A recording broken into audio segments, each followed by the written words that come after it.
Last game we're going to preview today: Wake Forest at Virginia. Virginia 6.5-point favorites. How do they keep getting away with it, CD? How does Virginia keep getting away with it? It is absurd. They're like the anti. They're the anti UConn, right? They're winning in one possession games. They're winning in overtime every single time, or maybe the anti Arkansas. I don't know. Whatever it is, they're finding ways to win games.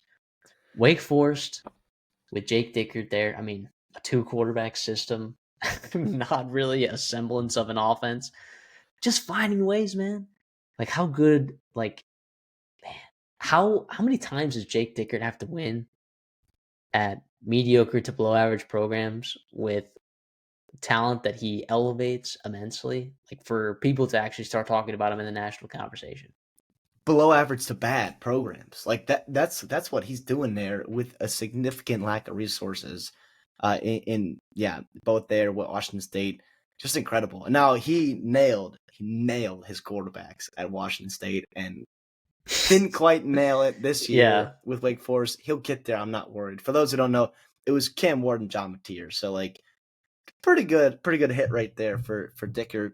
He also crushed his offense coordinator hires. We think Rob Azell will get there as well for Wake Forest. Hasn't quite been there, especially recently, right? Now you've putting up points against West Virginia or against Virginia Tech, against Oregon State, against Georgia Tech. Should have won that game. So like it is what it is right now. But Virginia, I don't know what to think of this game because the reality is both these teams win games in just weird ways, or they lose them, in weird ways. Wake Forest does have a -3 turnover margin. UVA or West Virginia is +10, so it's a massive difference there. West Virginia does not turn the ball over. They run the ball well. They win on third downs, and Chandler Morris is very, very good. Those are the reasons why they're 8-1 right now. First 5-0, the only unbeaten team left in ACC play. Boy, oh boy, man. Also, you come back a year ago, right? 2024. I mean, think about how much has changed in just a year for both these programs. Virginia won in a nail biter, which might have saved Tony Elliott one of his jobs. He gets off the hot seat with the year he's having this year. Jake Dickert comes in, saves Wake Forest football, and putting them off to a path there. I mean, it's just awesome. They're going to make a bowl game. Yeah. Wake Forest is going to make a bowl game. And they might even clinch today, this week here. I think they got a real chance to win here. Now I'm gonna take Virginia. That's crazy here. though. Wake Forest on the road against 8-1 Virginia, and they have a chance to win, which is awesome. Now I think the reasons why I kind of laid out earlier. You talked about Virginia winning on third down, Chandler Morris, blah blah blah. Like what Wake Forest is almost the opposite of that, where they just like they have a lot of penalties. They're like 134th in penalty yards per game. They're terrible on third downs. They're like 98th in third down percentage, converting 36.4. They're terrible in red zone offense. The red zone. 134th in red zone offense. They're 95th in time of possession. They don't even control the game and control the clock. It's just been like, here's what we're doing, man. This is what it takes to win, and they go out and do it in spots there. I just think, well, something has to give in this game here, right? Either it's going to be, Wake Forest somehow winning games or Virginia coming up clutch there at the end. I like Virginia. I think they kind of control this game a little bit more.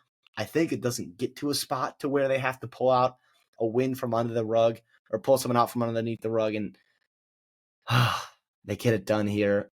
-6.5. I'm already I'm having my heart rate's going up already thinking about this game because it's going to be so fun, especially in that first half there.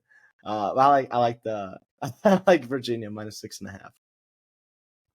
I mean, I'm looking at this game and I'm like, what in the world? Like, okay, the difference, all right, metrically, like from a power rating perspective, if you just look at the Vegas spread, all right, we're talking about Virginia as the home team, right?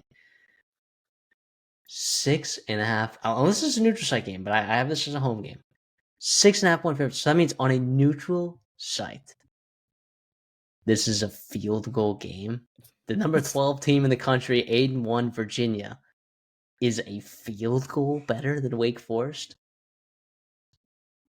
I'm going to take Wake Forest here in this spot because, but here's why. Okay, I know Tony Elliott saved his job, all right, by having the year that he's having this year.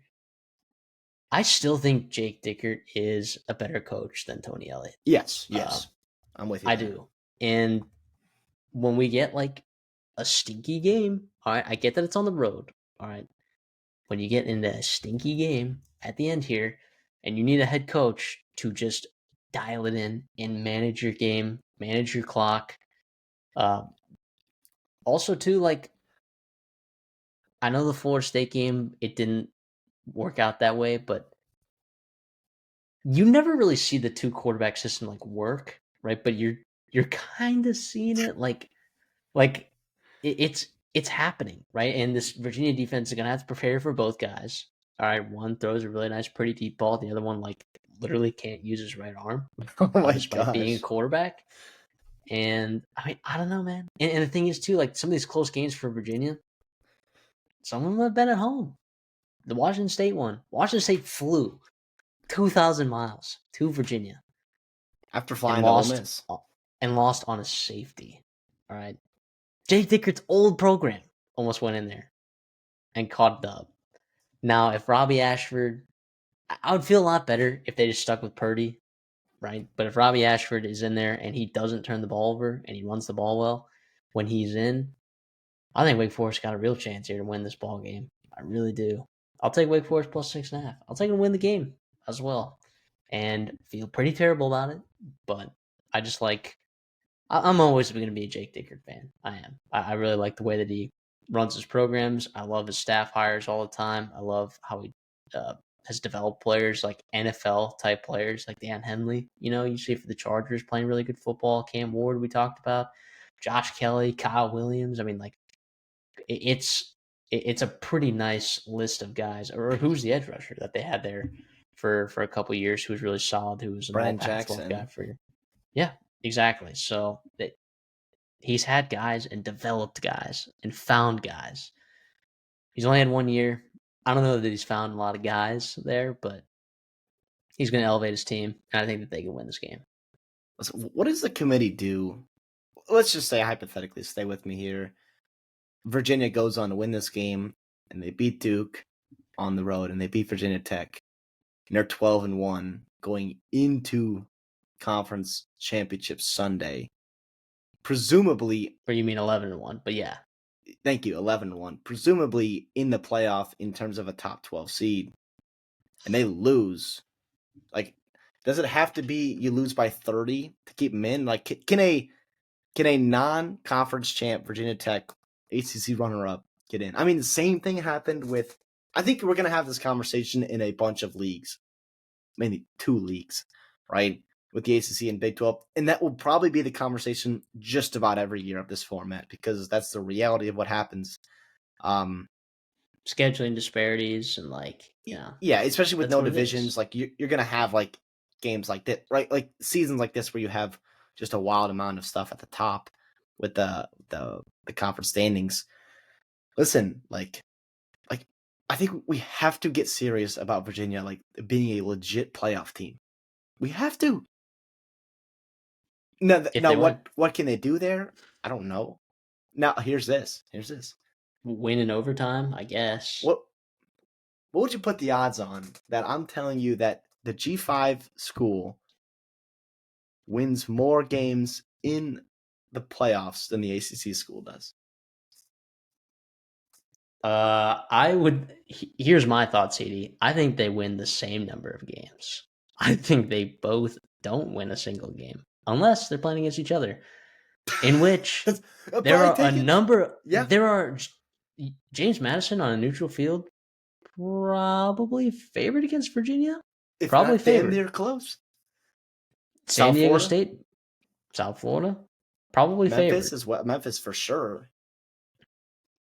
Yeah, so I'd say yeah. So yeah, I'd say that there's a good chance that the G5 team is more likely to win a playoff game than the ACC team, if we're assuming that that ACC team is Virginia. Dude, what if Virginia crawls its way up and they just don't lose, and they literally don't lose, and they're the 5 seed? Then you're playing the 12 seed. Yeah, then you're playing the G5 champ. You're having it's a heck of a first round, by the way. You're setting yourself up for a tough second round. The community is. I'm sorry. I'm hating on the ACC right now. This is an ACC video. I'm sorry, guys, but it's just great. Like the fact that you are in conversations as Virginia and Cavalier fans is awesome. You've got a great quarterback, Chandler Morris. I don't know. Listen, I don't have a great pulse on the Virginia program. Like, do fans are they excited about? I mean, obviously you're excited about the year. Like, are you excited that Tony Elliott's probably buying himself a couple of years? Like, Oh, dude, with what's been happening with the basketball program, yeah, you have to love the spot that you're in as a that's football true. like if you're a student there and you're a fan, like, and you are Yeah, seeing, obviously you had the basketball stuff, you know, the last decade, but what you're seeing right now, I mean, there are students there that have just never seen a Virginia basketball team be bad like the way that they are now. Uh, so it's probably a nice breath of fresh air, you know. They got a good baseball program. They got good athletics there. It's just you normally don't see it for football. Uh, at least not since what Brennan Armstrong's first year as a starter there with Robert and I. So that's probably the last time that Virginia's like really been a legit, ACC title contender. So it's awesome to see for Tony Elliott, Cavalier fans.